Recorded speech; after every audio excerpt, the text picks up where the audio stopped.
Movie की शुरुआत होती है। हम एक हाईवे पर देखते हैं जहाँ पर एक भाई और बहन अपनी कार से सफर कर रहे होते हैं। लड़के का नाम डैरी होता है और लड़की का नाम ट्रिश होता है। ये लोग छुट्टियां बिताने के लिए अपने हॉस्टल से घर की ओर जा रहे होते हैं। ट्रिश का किसी अपनी फ्रेंड से झगड़ा हो चुका था और जिसकी वजह से उसका मूड भी बहुत ही ज्यादा ऑफ था। और डैरी अब उसका दिल बहलाने के लिए एक गेम को खेलता है, जिस गेम में ये होता है कि जो भी कोई गाड़ी उनसे आगे गुजरेगी उन्हें फटाफट उस नंबर प्लेट को देखकर उनके मीनिंग को बताना पड़ेगा। तभी एक गाड़ी आती है जिसे देखकर डैरी बताता है कि उस नंबर प्लेट पर फीवर लिखा हुआ है, लेकिन ट्रिश बोलती है कि वो फीवर नहीं फॉरएवर है, जिस वजह से डैरी हार जाता है। अब तभी हम अचानक देखते हैं कि इनके पीछे एक तेज रफ्तार से एक ट्रक आ रहा होता है। वो ट्रक इनके कार के बिल्कुल करीब आ जाता है और बहुत ही ऊंची आवाज में हॉर्न बजाने लगता है। और इस चीज को देखते हुए वो थोड़ा पीछे देखते हैं और उस ट्रक को देखकर काफी सहम जाते हैं, क्योंकि वो ट्रक बहुत पुरानी थी और काफी डरावनी भी लग रही थी। अब डैरी फटाफट अपनी कार को साइड करके उस ट्रक को जाने का रास्ता देता है और वो ट्रक साइड से बड़ी ही तेजी से निकल जाती है। अब जब वो ट्रक आगे होता है तो ये दोनों उस गाड़ी का नंबर भी देखते हैं जिस पर लिखा होता है बीटिंग यू। अब उसे देखते हुए ट्रिश काफी घबरा जाती है और अब वो डैरी से अपने दोस्तों के बारे में जिक्र करती है जो उसके स्कूल में हुआ करती थी। वो बताती है कि आज से कुछ साल पहले उसके कुछ फ्रेंड्स का भी इसी हाईवे पर मौत हो गई थी। लोगों ने उसे एक्सीडेंट का नाम दिया था, लेकिन उनकी लाश तो आज तक नहीं मिल पाई है। डैरी इसके जवाब में कहता है कि ये सब कुछ तो अफवाहें हैं, तुम्हें इन बातों को नहीं सोचना चाहिए। ये अफवाहें इसलिए उड़ाई जाती हैं ताकि आज की यंग जनरेशन शराब या नशे की हालत में गाड़ी को बिल्कुल न चलाएं। और यही बात है कि इस हाईवे से सभी को डराया जाता है। अब कुछ समय गुजर जाता है और ये लोग थोड़ा रेस्ट लेने के लिए एक चर्च के सामने अपनी गाड़ी को रोकते हैं और वहीं पर इनकी नजर उसी ट्रक के ऊपर पड़ती है जो ट्रक तेजी से हॉर्न बजाते हुए इनके पीछे आ रही थी। ये ट्रक एक पुराने चर्च के पास खड़ा हुआ था और यहीं पर इन्हें इस ट्रक का ड्राइवर भी दिखाई देता है जो कि एक बड़े पाइप में कुछ लाशें फेंक रहा होता है। और उसी दौरान ही वो ड्राइवर इन दोनों भाई बहनों को देख लेता है और तभी ये दोनों भाई बहन बहुत ही ज्यादा घबरा जाते हैं और जल्दी से वहां से अपनी गाड़ी को भगा लेते हैं। लेकिन उसी समय ही वो ड्राइवर भी उनका पीछा करने लगता है। ट्रिश काफी ज्यादा डरी होती है और वो पुलिस को इन्फॉर्म करने की कोशिश करती है, लेकिन उस मोबाइल की बैटरी एकदम से लो होती है जिसकी वजह से उनकी बात पुलिस से नहीं हो पाती है और ना ही चार्ज करने के लिए इनकी गाड़ी में कोई भी चार्जिंग पॉइंट मौजूद था। ट्रक इनका पीछा लगातार कर रहा होता है। ये लोग अपनी गाड़ी को बहुत ही ज्यादा तेज दौड़ाने लगते हैं, लेकिन उस ट्रक में इतनी पावर थी कि वो गोली की रफ्तार से इनका पीछा कर रहा होता है। और वो ट्रक जैसे ही इनके करीब आता है और इनकी गाड़ी के पीछे से 2-4 बार जोरदार टक्कर मारता है और अब जिसकी वजह से इनकी गाड़ी हाईवे के बगल वाले खेत में घुस जाती है। लेकिन अच्छी बात तो ये थी कि इन्हें कोई भी नुकसान नहीं पहुंचा था। इनकी कार पीछे से डैमेज हो चुकी होती है। अब डैरी एक कपड़े की मदद से अपनी टूटी हुई डिक्की को ठीक करता है और उसे कस के बांध देता है। अब डैरी अपनी बहन ट्रिश को कहता है हमें उसी पुराने चर्च की तरफ वापस चलना चाहिए और वहाँ पर जाकर देखना चाहिए कि आखिर वहाँ का क्या मामला था। अब ट्रिश गुस्से में आ जाती है और कहती है कि शायद तुम्हारा दिमाग खराब हो गया है, हम कोई भी रिस्क नहीं ले सकते, बल्कि हमें तो अगले शहर की तरफ जाना है जो कि हमारा सफर है और अगले शहर में पहुंचकर हम सब कुछ पुलिस को बता देंगे। लेकिन डैरी कहता है क्या तुम नहीं जानना चाहती हो कि आखिर वो पागल ड्राइवर कौन था और उसने हमें टक्कर क्यों मारी और वो उन बड़ी पाइपों में क्या डाल रहा था। ये सब बोलकर आखिर में वो अपनी बहन को कन्विंस कर लेता है। अब ये दोनों दोबारा से अपनी गाड़ी लेकर उसी पुराने चर्च के पास आ चुके हैं और वहीं पर ये दोनों उस बड़े से पाइप को भी देखते हैं। ये दोनों उस पाइप के करीब में जाते हैं जो कि बड़ा सा गोल सा पाइप होता है और ये पाइप जमीन के अंदर तक जा रहा है और यहाँ पर उन दोनों को बड़ी ही गंदी स्मेल महसूस होती है। वो दोनों अंदर झांक कर भी देखते हैं, लेकिन उन दोनों को अंदर कुछ भी दिखाई नहीं दे रहा होता है। खैर अब ये दोनों वापस जाने ही लगते हैं, लेकिन इन्हें कुछ चीखों की आवाज सुनाई देती है जिसे सुनते ही डैरी अपनी बहन को कहता है कि जल्दी से गाड़ी से टॉर्च लेकर आओ। और अब डैरी उस पाइप के और अंदर झांकने का इरादा करता है। ट्रिश डैरी को बार बार समझा रही होती है कि अब हमें यहाँ से चलना चाहिए, लेकिन डैरी बिल्कुल भी नहीं मानता और पाइप के अंदर जाने लगता है और कहता है कि आखिर मैं थोड़ा सा आगे जाकर देखना चाहता हूँ कि आखिर ये आवाजें कैसी हैं। और वो अपनी बहन को कहता है कि मैं थोड़ा अंदर की तरफ जाऊंगा और तुम पीछे से मेरे पैर को पकड़े रहना। और वो ऐसा ही करती है। डैरी का मुंह उस पाइप के अंदर होता है और बैक साइड से ट्रिश ने उसके पैरों को पकड़े होते हैं। अंदर झांकने के दौरान डैरी के सामने एकदम से बड़े बड़े चूहे आ जाते हैं और एकदम से उन चूहों को देखकर वो चीखने लगता है और जिसकी वजह से उसकी बहन डर जाती है और डर की वजह से ट्रिश की पकड़ छूट जाती है और जिस वजह से डैरी सीधा ही पाइप के अंदर जाकर नीचे गिर जाता है। अब उसकी बहन ऊपर से उसे कई आवाजें लगाती है, जिसे सुनते हुए डैरी होश में आता है, लेकिन उसे कोई बड़ा नुकसान नहीं पहुंचा होता है और वो अपनी बहन को अपने ठीक होने का बताता है। और इसी दौरान डैरी की नजर एक लाश के ऊपर पहुंचती है, जो कि एक कपड़े के अंदर लिपटी होती है। अब डरते हुए डैरी उस लाश के करीब जाता है। अब जैसे ही डैरी उस लाश के करीब जाता है तो फिर वो लाश उसके एक पैर को पकड़ लेती है, जिस वजह से डैरी बहुत ही जोर जोर से चिल्लाने लगता है और बहुत ही ज्यादा सहम भी जाता है। अब डैरी किसी तरीके से हिम्मत करते हुए उसके चेहरे से कपड़े को हटाता है। तभी डैरी देखता है कि उसमें एक नौजवान लड़का होता है, जो कि एक यंग बॉय था, और वो लड़का डैरी को अपने पेट की तरफ इशारा करते हुए कुछ कहने की कोशिश करता है। अब जैसे ही डैरी उसके पेट से कपड़े को हटाता है, अब वैसे ही वो चीख उठता है और सहम भी जाता है। अब डैरी को ये बात समझ में आ जाती है कि आखिर वो ट्रक वाला एक दरिंदा है, जिसने इसके शरीर के हिस्से को यानी कि शरीर के पार्ट्स को निकाल लिया है और फिर बाद में उसके शरीर को भी सिल दिया है। वो नौजवान लड़का उसे कुछ कहने की कोशिश कर रहा होता है। डैरी उसकी बातों को समझना चाहता था, लेकिन इसी के दौरान ही उस लड़के की मौत हो जाती है। डैरी ये सब कुछ देखकर बहुत ही ज्यादा घबरा गया होता है।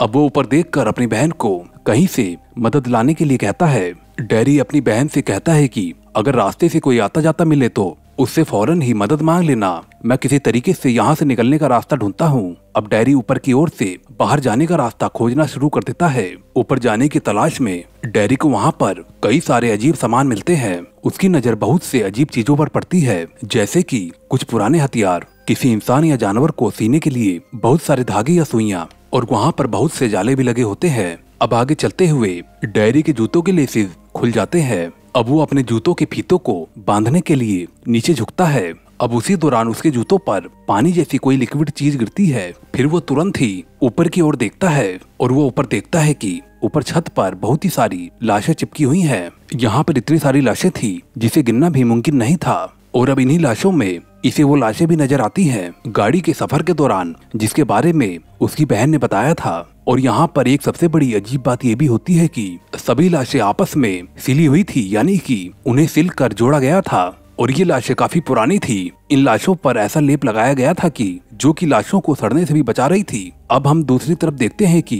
ट्रिश बाहर गाड़ी के पास खड़ी होती है ताकि वो किसी आने जाने वाले से सहायता मांग सके। अब दूर से ही उसे एक ट्रक आता हुआ दिखाई देता है। अब उसे लगता है कि ये वही ट्रक है, और जिसकी वजह से वो बहुत ही ज्यादा डर जाती है और जल्दी से गाड़ी में बैठ जाती है। अब वो फटाफट गाड़ी को स्टार्ट करने लगती है, लेकिन गाड़ी का गियर अटक जाता है, जिसकी वजह से गाड़ी स्टार्ट नहीं होती और वो वहीं पर फंसी रह जाती है। अब जब ट्रक पास आकर गुजर जाती है, तभी उसे पता चलता है कि आखिर ये ट्रक वो नहीं है, ये तो कोई और ही ट्रक है जिससे वो मदद मांग सकती थी। और अब इतने में ही किसी तरह से डैरी वहाँ से बाहर निकल जाता है और अचानक से ही ट्रिश के सामने आ जाता है। अब एकदम से आने की वजह से ट्रिश बहुत ही ज्यादा डर जाती है। अब दोनों गाड़ी में बैठकर अगले शहर की तरफ निकल जाते हैं। अब उसकी बहन डैरी से उस बेसमेंट के बारे में पूछती है, आखिर तुमने वहाँ पर क्या देखा? उसका भाई बहुत ही ज्यादा घबराया और सहमा हुआ होता है और वो अपनी बहन को बताता है कि तुम अपने जिन दोस्तों की बात कर रही थी, उनकी कहानी बिल्कुल सच थी। मैंने उनकी लाशें देखी है, उनको बहुत ही भयानक तरीके से मार दिया गया था। अब ये दोनों सफर तय करते करते एक रेस्टोरेंट के पास पहुंचते हैं। अब अचानक से उनकी नजर दोबारा से उसी ट्रक पर जाती है जो कि उनके पास वाले रोड से ही गुजर रही होती है, और अब ये उसी चर्च की तरफ जा रहा होता है। अब जल्दी से वो दोनों रेस्टोरेंट के अंदर जाते हैं और अब ट्रिश रेस्टोरेंट के ओनर से उनका फोन यूज करने के लिए कहती है और जल्दी से पुलिस को भी बुलाने को कहती है। और अब इसके अलावा वो अपने भाई को भी हौसला देती है, आखिर तुम डरो मत, सब कुछ ठीक हो जाएगा।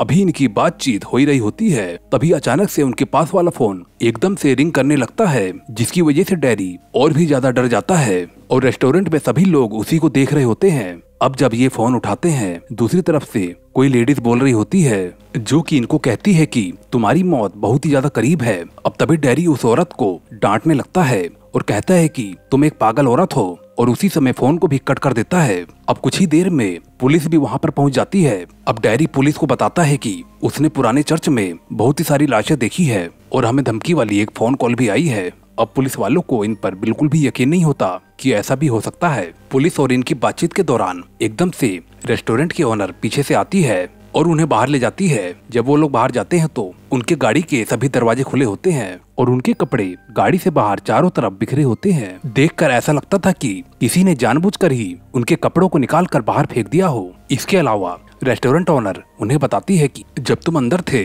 तो कोई शख्स आकर तुम्हारे गाड़ी से कपड़े निकालकर उन्हें बुरी तरीके से बार बार सूंघे चला जा रहा था। अब डैरी अपने कपड़ों को उठाकर समेटने लगता है। अब वो एकदम से पुलिस वालों को बुलाता है और अपने गाड़ी के हैंडल को दिखाने लगता है। अब पुलिस वाले गाड़ी के हैंडल को देखते हैं तो उन्हें बड़े अजीब तरीके के पंजों के निशान दिखाई देते हैं जो गाड़ी के डोर हैंडल पर लगे होते हैं। अब इसी दौरान ट्रिश को ऊपर कुछ उड़ने की आवाज सुनाई देती है और उसे ऐसा फील होता है कि जैसे कि उसके ऊपर कोई नजर बनाए हुए है। अब ये सब कुछ देखकर पुलिस को भी शक होने लगता है और वो उनके साथ उसी चर्च की तरफ चलना शुरू कर देते हैं। ये लोग अपनी अपनी गाड़ियों में सफर कर रहे होते हैं। अब हम सफर के दौरान किसी अनजान चीज को पुलिस की गाड़ी के ऊपर बैठा हुआ देखते हैं और पुलिस वालों को भी गाड़ी के ऊपर कुछ आवाजें सुनाई देती हैं। ऐसा लगता है कि ऊपर कोई आकर बैठ गया है। अब लेडीज पुलिस अपने गाड़ी का शीशा खोलती है और वो गाड़ी के ऊपर की तरफ देखने की कोशिश करती है। जैसे ही वो गाड़ी के बाहर निकलती है उसे ऊपर से कोई खींच लेता है। अब जेंट्स पुलिस को इससे पहले कि कुछ समझ में आता, कोई गाड़ी की छत को ही चीर कर अपने हाथों को अंदर करके पुलिस वाले को ऊपर खींच लेता है और अपनी कुल्हाड़ी से पुलिस वाले के गर्दन को काट देता है, यानी कि उसके गर्दन को धड़ से अलग कर देता है। अब इन दोनों भाई बहनों की गाड़ी पर कुछ आकर गिरता है। ये देखकर वो दोनों डर जाते हैं, जिसकी वजह से उनकी गाड़ी लड़खड़ा जाती है और वो अपनी गाड़ी को एक जगह रोक देते हैं और वो पीछे पुलिस वालों की गाड़ी को भी रुका देखते हैं और वो देखते हैं कि वो गाड़ी बुरी तरीके से डैमेज हुई होती है और वो देखते हैं कि आखिर जो चीज उनकी गाड़ी के ऊपर गिरी थी वो कुछ और नहीं बल्कि उस पुलिस वाले का सर था। अब जैसे ही ट्रिश आगे बढ़ती है उस पुलिस वाले का कार का दरवाजा खुलता है और वो शैतान गाड़ी के बाहर निकलता है और निकलते ही वो गाड़ी के आगे से उस कटे हुए सर को उठाता है और उसे अपने मुंह के करीब करके उसे बुरी तरीके से सूंघता है और फिर सूंघने के बाद उस कटे हुए सर में से उसकी जबान को अपने दांतों से खींच लेता है। अब ये सब कुछ देखकर वो दोनों भाई बहन बहुत ही बुरी तरीके से डर जाते हैं। अब वो दोनों हड़बड़ी में अपनी गाड़ी में बैठकर वहाँ से निकल जाते हैं और बहुत ही तेजी से गाड़ी चला रहे होते हैं। ट्रिश को तेज गाड़ी चलाता हुआ देखकर डैरी उसे धीमे गाड़ी चलाने को बोलता है। अब इन्हें रास्ते में एक घर नजर आता है और वो उस घर के पास अपनी गाड़ी को रोक देते हैं ताकि इन्हें कोई मदद मिल सके। इस घर में एक बूढ़ी औरत रहती है। अब बूढ़ी औरत उन्हें उनके यहाँ आने की वजह पूछती है तो ट्रिश कहती है कि हमें आपके फोन से पुलिस से बात करनी है। वो बूढ़ी औरत उन्हें मना कर देती है क्योंकि बूढ़ी औरत के पास उसकी बहुत ही सारी पालतू बिल्लियां होती हैं और वो नहीं चाहती है कि उन्हें कोई परेशान करे। अब बूढ़ी औरत को शक होता है कि आखिर इनके पीछे कोई और भी आ गया है। अब बूढ़ी औरत उनसे पूछती है कि आखिर तुम्हारे साथ कोई और भी आया है क्या। अब उन सभी की नजर खेतों में पड़े पुतले पर पड़ती है क्योंकि वो स्केयर क्रो उस बूढ़ी औरत का नहीं होता और जिस वजह से वो समझ जाती है कि आखिर यहाँ पर कोई है और वो अंदर से फटाफट अपनी गन को लेकर आती है और स्केयर क्रो पर शूट कर देती है। जैसे ही वो बूढ़ी औरत उस पर गोली चलाती है वो स्केयर क्रो वहाँ से उड़कर उसके छत पर आ जाता है और उसके घर के अंदर घुस जाता है। इस बूढ़ी औरत को अपनी बिल्लियों से बहुत ही लगाव था और वो नहीं चाहती थी कि वो शख्स उसकी बिल्ली को कुछ नुकसान पहुंचाए, इसलिए वो बूढ़ी औरत जल्दी से अपनी बिल्लियों को बचाने के लिए अपने घर में एंटर हो जाती है और तभी गोली चलने की आवाज आती है। अब इसके बाद इन दोनों को वो बूढ़ी औरत अपने घर के दरवाजे से बाहर आते हुए दिखाई देती है। उसे देखकर इन दोनों के होश उड़ जाते हैं क्योंकि वो औरत मर चुकी होती है और उसके पीछे वही कातिल होता है जो कि एक आदमखोर था जिसको हम पहली बार इस मूवी में बहुत ही करीब से देखते हैं। अब उस हैवान को देखने के बाद वो दोनों फौरन ही अपनी गाड़ी की तरफ भागते हैं और गाड़ी को स्टार्ट करने लगते हैं, लेकिन फिर दोबारा से गाड़ी का गियर अटक जाता है। अब उसी समय ही वो हैवान उनकी गाड़ी के बोनट पर आकर बैठ जाता है। गाड़ी आगे तो नहीं बढ़ पा रही थी जिस वजह से ट्रिश गाड़ी को रिवर्स कर लेती है और पीछे जाकर रुक जाती है। अब इनके गाड़ी के एकदम सामने ही वो आदमखोर हैवान खड़ा होता है। अब वो हैवान इनके गाड़ी के करीब आने लगता है। अब ट्रिश दोबारा से गियर को लगाती है।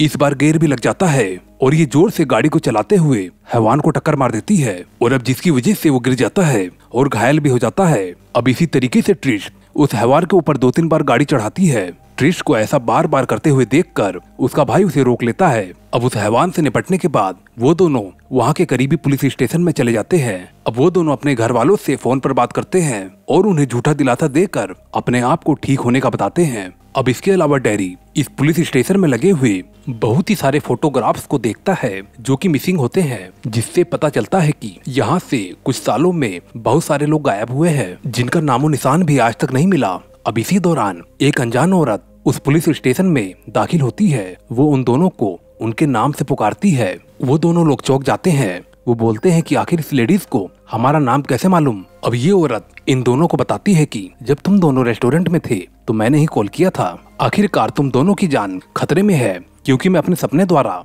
होने वाली कुछ घटनाओं को देख सकती हूँ, क्योंकि मुझे ख्वाब आता है और मुझे मालूम चल जाता है कि उस इंसान के साथ आगे क्या होने वाला है। इसके अलावा ये औरत उन्हें ये भी बताती है कि जो उनके पीछे पड़ा है वो एक आदमखोर इंसान है। वो कोई साधारण इंसान नहीं है। वो हर 23 साल बाद 23 दिनों के लिए जागता है, क्योंकि उसे खाना चाहिए होता है, यानी कि अपने शरीर को जिंदा रखने के लिए उसे लोगों के शरीर के अंग चाहिए होते हैं, और वो लोगों को पाने के लिए साधारण इंसानों की भेष में यहाँ वहाँ भटक कर लोगों को ढूंढता है। अब तभी पुलिस स्टेशन के बाहर एक ट्रक रुकता है जो कि उसी हैवान का होता है। वो अपनी गाड़ी से उतरता है और पुलिस स्टेशन की बिजली को काट देता है। अब पुलिस स्टेशन में चारों तरफ अंधेरा होता है। अब यहाँ पर एक गार्ड पुलिस स्टेशन की इमरजेंसी लाइट को चालू कर देता है और दूसरी तरफ दूसरा गार्ड पुलिस स्टेशन में कैदियों को चेक करने के लिए चला जाता है। और जब वो एक जेल में एक कैदी को चेक करता है तो वो अपने टॉर्च की लाइट में उसी आदमखोर इंसान को देखता है जो कि वहाँ के एक कैदी को बहुत ही बुरी तरीके से खा रहा होता है।